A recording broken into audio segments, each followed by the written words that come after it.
আসসালামু আলাইকুম, সবাইকে স্বাগতম। প্রিয় শিক্ষার্থী বন্ধুরা, হিসাব বিজ্ঞান দ্বিতীয় পত্রের বিশেষ করে যে যশোর বোর্ড 2023 সালে শেয়ার ইস্যু সংক্রান্ত যে প্রশ্নটি এসেছিল, সৃজনশীল প্রশ্ন, ওই প্রশ্নটির সঠিক সমাধানের জন্য তোমাদের সাথে আছি আমি মোহাম্মদ সিরাজুল ইসলাম। চলো শুরু করা যাক। প্রথমে প্রশ্নটা দেখে নিই, প্রশ্ন কি বলা আছে। তো এইখানে যে আমি এই প্রশ্নটি একটু বড় করে উপস্থাপন করেছি যাতে তোমরা ভালো মতো পড়তে পারো। পড়ে দেখি প্রশ্ন কি বলা আছে। রাবেয়া কোম্পানি লিমিটেড প্রতিটি 10 টাকা মূল্যের 3 লক্ষ শেয়ারে বিভক্ত 30 লক্ষ টাকা শেয়ার অনুমোদিত মূলধন। তো এটা নিয়ে আপাতত কিছু হবে না, এটার কাজ পরে। কোম্পানি 2 লক্ষ শেয়ার ইস্যু করেছে 10 টাকা অধিহারে। এটা কিন্তু অধিহার সংক্রান্ত অঙ্ক। তো 10% অধিহার মানে কি? এই 10% হিসেব করতে হবে এই 10 টাকার 10%। অধিহার অবহার সবসময় শেয়ার প্রতি যে মূল্য তার উপরে নির্ণয় করতে হয়। শেয়ারের মূল্য কত? ফেস ভ্যালু 10 টাকা। 10 টাকার 10% 1 টাকা অধিহারে। তার মানে কি? এটার অর্থ দাঁড়ায় যে 10 টাকা শেয়ার 11 টাকায় বিক্রি করতেছে। 10% অধিহার বলতে বোঝায় 10 টাকার 10% 1 টাকা বেশি দরে বিক্রি করবে। তার মানে আসল দর 10 টাকা, তার সাথে 1 টাকা যোগ করে 11 টাকার দামে শেয়ারটা বিক্রি করবে। তো শেয়ারের ইস্যু মূল্য হচ্ছে 11 টাকা, এটা খেয়াল রাখবো। কোম্পানি 2,50,000-এর আবেদনপত্র পেল। তাহলে আমরা যখন প্রথম জাবেদাটা করব, ব্যাংক হিসাব ডেবিট, শেয়ার আবেদন হিসাব ক্রেডিট, সেখানে যতটা শেয়ারের আবেদনপত্র পাওয়া যাচ্ছে 2,50,000, তাকে ওই 11 দিয়ে গুণ হবে। তারপরে প্রথম জাবেদাটা টাকা লিখব। যাই হোক, যখন জাবেদা করব তখন এটা করব। এখন ক নাম্বারে বলেছে সংরক্ষিত মূলধনের পরিমাণ কত। একটি এক্সেপশনাল আইটেম, কিন্তু অন্য জায়গায় অধিহার অবহার থাকে ক নাম্বারে, কিন্তু এখানে বলেছে সংরক্ষিত মূলধন। তো সংরক্ষিত মূলধন বলতে বোঝায় আমার শেয়ারের সংখ্যা ছিল 3 লাখ, আমি বিক্রি করেছি 2 লাখ। তো রেখে দিলাম কত? 1 লাখ। 1 লাখ শেয়ারকে 10 দিয়ে গুণ করে সেটা হচ্ছে সংরক্ষিত, মানে আমি বিক্রি না করে রেখে দিয়েছি। ওকে, তো লিখি ক নাম্বারের উত্তর। এই যে এইভাবে লিখতে পারি। সংরক্ষিত মূলধন হচ্ছে অনুমোদিত মূলধন মাইনাস বিলিকৃত মূলধন। তো অনুমোদিত মূলধন ছিল এই 3 লাখ গুণ 10 টাকা, সেখান থেকে বিলি করলাম 2 লাখ গুণ 10 টাকা, বিয়োগ করে এই যে টাকাটা হয় ওই একই কথা। আমি যদি 1 লক্ষ শেয়ারকে 10 দিয়ে গুণ করি 10 লক্ষ টাকা হবে। এটা হচ্ছে সংরক্ষিত মূলধন, বিলি না করে আমরা রেখে দিয়েছি। আবার উদ্দীপকে ফিরে যাব। উদ্দীপকের খ নাম্বারে বলেছে জাবেদা করতে। জাবেদা, এখানে 3টা জাবেদা হবে। একটা ব্যাংক প্রথমে পাওয়া যাবে আবেদনের টাকা পাওয়ার জন্য, আর একটা শেয়ার আবেদনের টাকা মূলধনে স্থানান্তরের জন্য, আর একটা জাবেদা হবে এই যে কমিশন আছে কমিশনের জন্য, তাই না? তো আমি 3টা জাবেদা 3 বার করে দেখাবো 3 জায়গায়, কেননা আমার প্রশ্নটা উপরে রাখতে হবে সেই জন্য। তোমরা কিন্তু এই যে আমি উপরে প্রশ্ন রেখে এখানে একটা জাবেদা করব, আবার উপরে প্রশ্নটা রেখে পরের স্লাইডে আরেকটা জাবেদা করব, 3 বার দেখাবো একটু বড় করে দেখানোর জন্য। কারণ একসাথে জাবেদাটা লিখতে গেলে আমার এখানে প্রশ্ন লেখার জায়গা থাকবে না, তার আমি প্রশ্নটা উপরে লিখে রাখলাম, ওটা দেখে দেখে জাবেদা করব। আচ্ছা, প্রথম জাবেদাটা হচ্ছে ব্যাংক হিসাব ডেবিট, শেয়ার আবেদন হিসাব ক্রেডিট, তাই না? এই জাবেদাটা কেন করি? কারণ শেয়ার আবেদনের টাকা ব্যাংকে জমা হয়।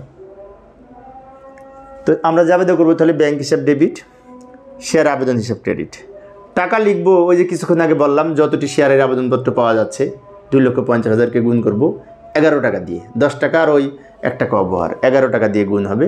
তাহলে 10 গুণ 11 গুণ 2,50,000, এই টাকাটা হবে। ব্যাখ্যায় লিখে দিব প্রতিটি 11 টাকা ধরে 2,50,000 শেয়ারের আবেদনের অর্থ পাওয়া গেল।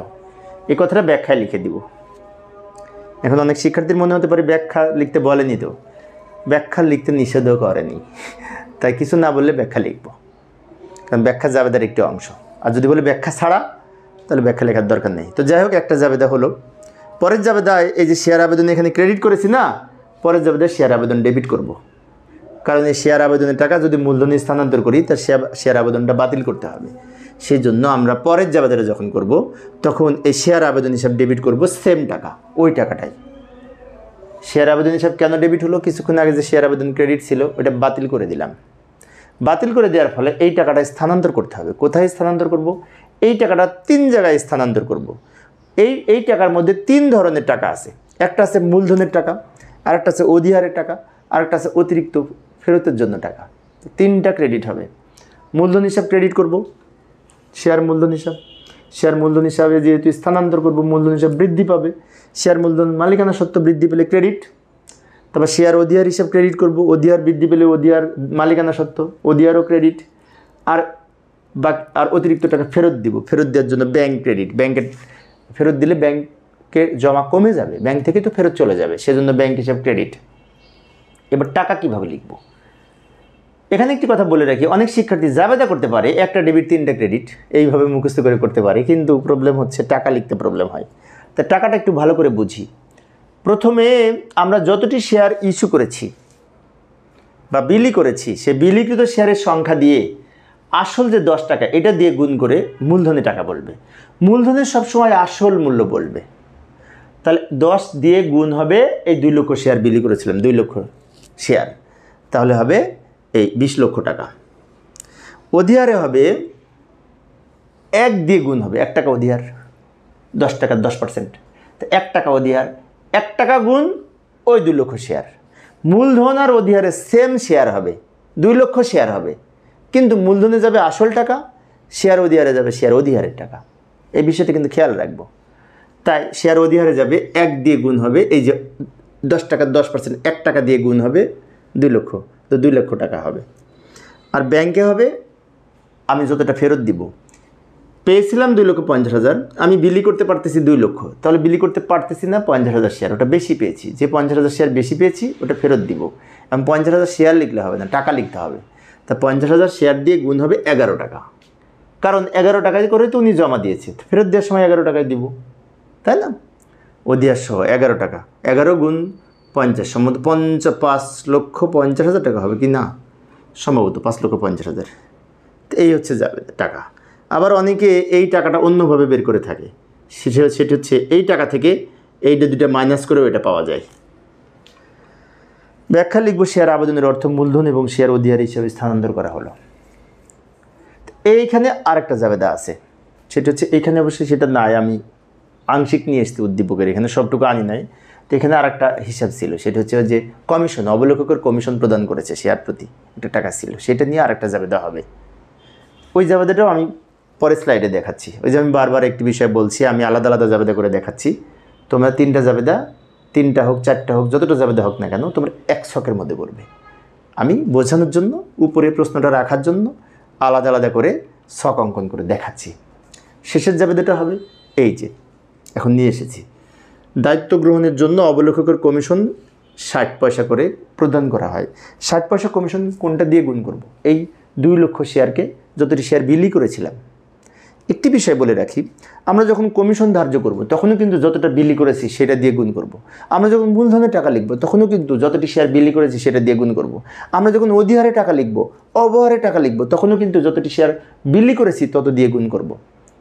বিষয়টি খেয়াল রাখবো। কিন্তু খালি প্রথম জাবেদায় যখন ব্যাংক হিসাব ডেবিট, শেয়ার আবেদন হিসাব ক্রেডিট করব, তখনই মাত্র এই যতটি শেয়ার আবেদনপত্র পেয়েছি এটা দিয়ে গুণ করব। আর সব জায়গায় কিন্তু ওই যতটি ইস্যু করেছি সেটা নিয়ে কাজ করব। বিষয়টি খেয়াল রাখবো। তাহলে এখানে জাবেদা হবে শেয়ার অবলোককের কমিশন ডেবিট, ব্যাংক হিসাব ক্রেডিট।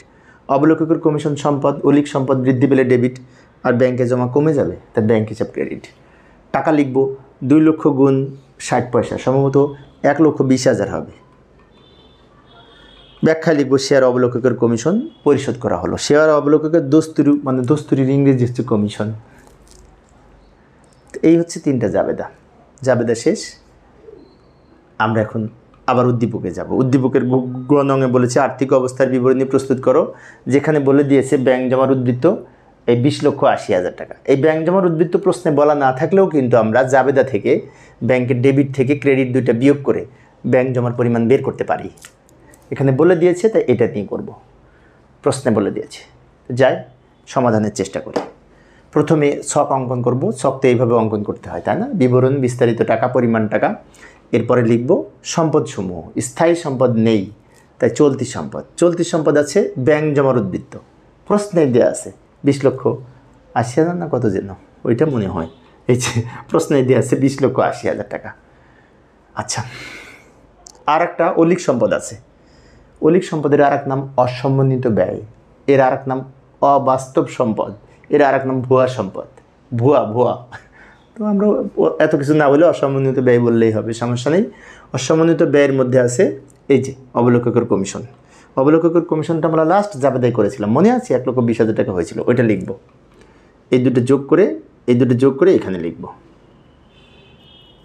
আচ্ছা, এবার এখানে দাগ দিয়ে এটা ডাবল দাগ দিয়ে এটা মোট সম্পদ লিখব।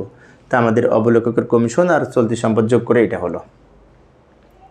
এবার শেয়ার মূলধন আর দায় সমূহ লিখব। এই ধরনের অঙ্কে দায় থাকে না, কিন্তু শেয়ার মূলধনকে ভাগ ভাগ করে লিখতে হবে। প্রথমে লিখব অনুমোদিত মূলধন। অনুমোদিত মূলধন এই যে প্রশ্ন কিছু অংশ আমি উপরে আবার লিখে রেখেছি, প্রথমেই দেয়া আছে। এই যে অনুমোদিত মূলধন, এটা নিয়ে কিন্তু কোথাও কাজ করে নিয়ে আমরা এইবার করব। প্রতিটি 10 টাকা দরে 3 লক্ষ শেয়ার, মোট 30 লক্ষ টাকা হবে। এখানে লিখে দিব প্রতিটি 10 টাকা দরে 30 লক্ষ শেয়ার, মোট 30 লক্ষ টাকা। প্রতিটি 10 টাকা দরে 3 লক্ষ শেয়ার গুণ করে 30 লক্ষ টাকা, নিচে ডাবল দাগ দিব। এই 30 লক্ষ টাকা এখানেও লেখা যায়, এখানেও লেখা যায়, যেখানে লিখে না কেন ডাবল দাগ দিব। এটা হচ্ছে মেন বিষয়, কারণ এই টাকাটা কোথাও যোগ্য হয় না, নিয়ম রক্ষার্থে লিখি। এরপরে লিখব ইস্যুকৃত, বিলিকৃত ও আদায়কৃত একবারে লিখতে পারি, কারণ আমরা এখানে 2 লক্ষ শেয়ার ইস্যু করেছি, 2 লক্ষ শেয়ার বিলি করেছি, আবার 2 লক্ষ শেয়ারের টাকায় আদায় হয়েছে। তো ইস্যুকৃত, বিলিকৃত, আদায়কৃত সব এক হবে, সেম হবে। তাই আমরা এই 2 লক্ষকে গুণ করে লিখব কত দ্বারা? শেয়ারের আসল মূল্য 10 টাকা। তাই লিখব প্রতিটি 10 টাকা দরে 2 লক্ষ শেয়ার, মোট হবে এই 20 লক্ষ টাকা। তার নিচে লিখব সঞ্চিত উদ্বৃত্ত শেয়ার অধিহার। শেয়ার অধিহারের টাকা কিন্তু প্রশ্নে ছিল, এই জাবেদায় লিখেছিলাম, মনে আছে? সম্ভবত 2 লাখ, 2 লাখ লিখব। এবার এইটা আর এইটা যোগ করে এই 22 লাখ হলো। এখন এই 22 লাখ আর এই 22 লাখ দুইটা কিন্তু মিলে গেছে, তাই না? দুইটা মিলে গেছে। এইভাবে আমরা আর্থিক অবস্থার বিবরণী করতে পারি। তো প্রিয় শিক্ষার্থী বন্ধুরা, এই ছিল আজকের আলোচনা। শিক্ষার্থীদের অনুরোধে এই একটা করে বোর্ড আলোচনা করার চেষ্টা করি। পরের ক্লাসটি দেখার আমন্ত্রণ রইল। খোদা।